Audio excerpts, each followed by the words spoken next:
going on right now. And I want to explain to you why it has happened.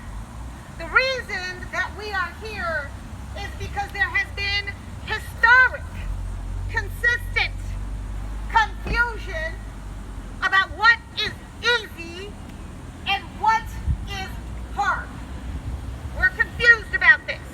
Back in the days when public education actually began, they fitted around the agricultural schedule. Mm-hmm. And they thought that being at school was easy and working the fields was hard. Right. They also only had women teachers. They were all young women, unmarried women that were teachers. And they also paid them a pittance if they paid them at all, because they believed that watching children was easy. Mm-hmm. They were mistaken. Mm-hmm. It's hard. But the problem is that because the decision makers were men who did not value contributions of women, there was a paradigm that baked in that this was not something that was professional, that teaching was not a professional art. And so teachers were underfunded, teachers were disrespected, they were kicked around until they got to unionize, and the best thing that happened to teachers is unionizing, so let's be honest about that. Yeah. Because then they could put their collective bargaining power together. Yeah. But there's still in the minds of some people a pervasive belief that education in public schools is basically child care. They don't factor in that our teachers are professionals and experts who learn how to convey complex thoughts to young people, keep them organized, keep them focused, make them encouraged, make them curious about what they're doing, and make them believe in themselves. Our public schools serve multiple purposes, not just teaching reading, writing, and arithmetic. They teach children how to get along with each other, and especially with people who don't look like them. They teach children how to be disciplined, how to compete, and how to socialize. It's the thing that connects most of us across this country, culturally. There's some folks who don't like that. They want to make their own schools so that they can teach their own kids in their own way, which is fine, but that's not how a country works together.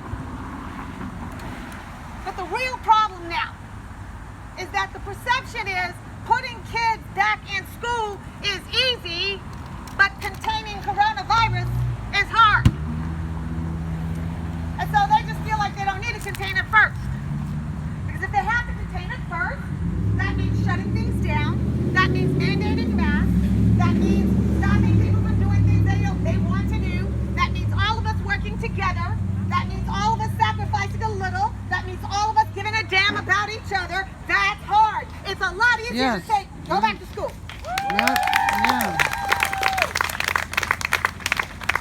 The problem with that is no amount of wishing is going to make this virus go away. I absolutely do understand the conundrum of parents who have no options for their children because they do have to go to work and they cannot afford childcare. They live their lives around their kids' school schedules. Who doesn't? I know they love their kids. But we are confusing what is difficult and what is easy because we've got two different sheets of music we're reading off of.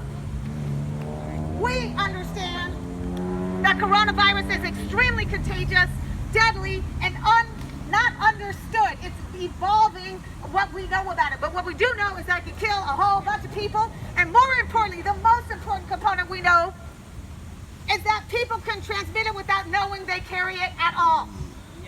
That is the big difference. When you have a cold, you look like you got flu. Right. No. When you have flu, you look like you have flu. Right. But when you have coronavirus, you don't look like anything is wrong. Right. And that allows you to transmit that disease all kinds of places that you don't even know you're transmitting. That is the big difference.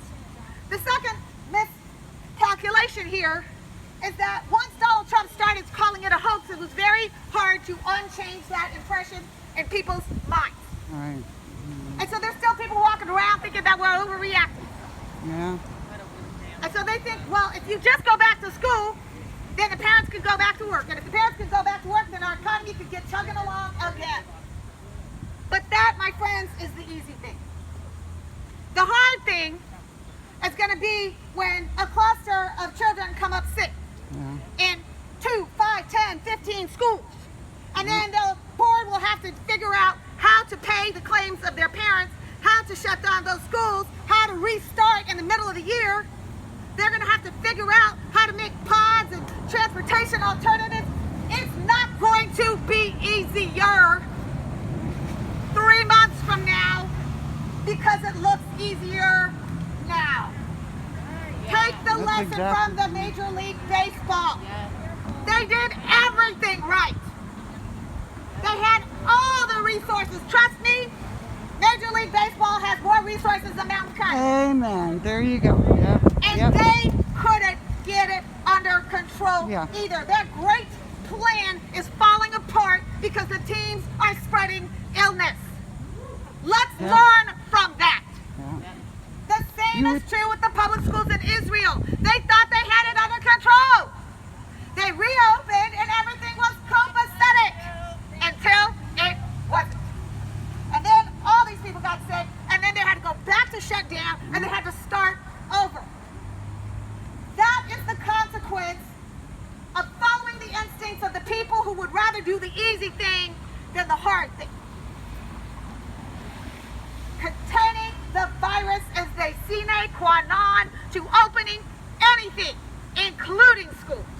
You gotta contain the virus first. Mm. Because if you don't, you are just kicking that task down the long road. And it will not get Yeah. easier. My last thought for you is this.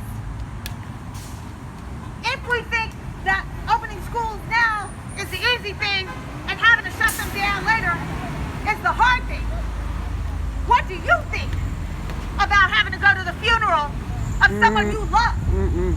Someone in your family, God forbid your own child, because we chose the easy thing over the hard thing.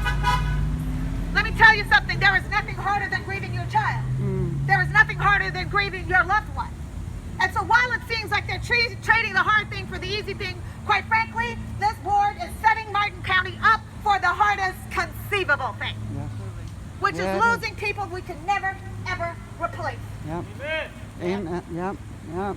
I Amen. stand before you as an advocate and a champion and just a rabble-rouser and somebody who's a pain in the butt. But I'm going to tell you the truth.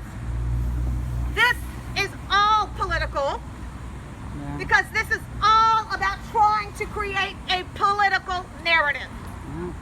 The parents do need their kids somewhere safe, and they hope that those schools are going to be safe. They just haven't accepted the fact that they're not.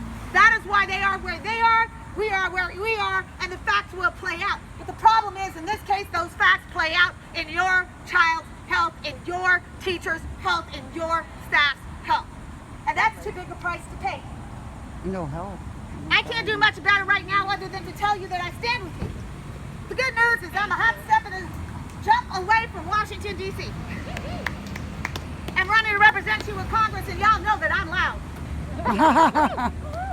And there are things in federal government that is led by a responsible adult will have a completely different approach. Yeah. I don't know that we can wait until January. I hope we can.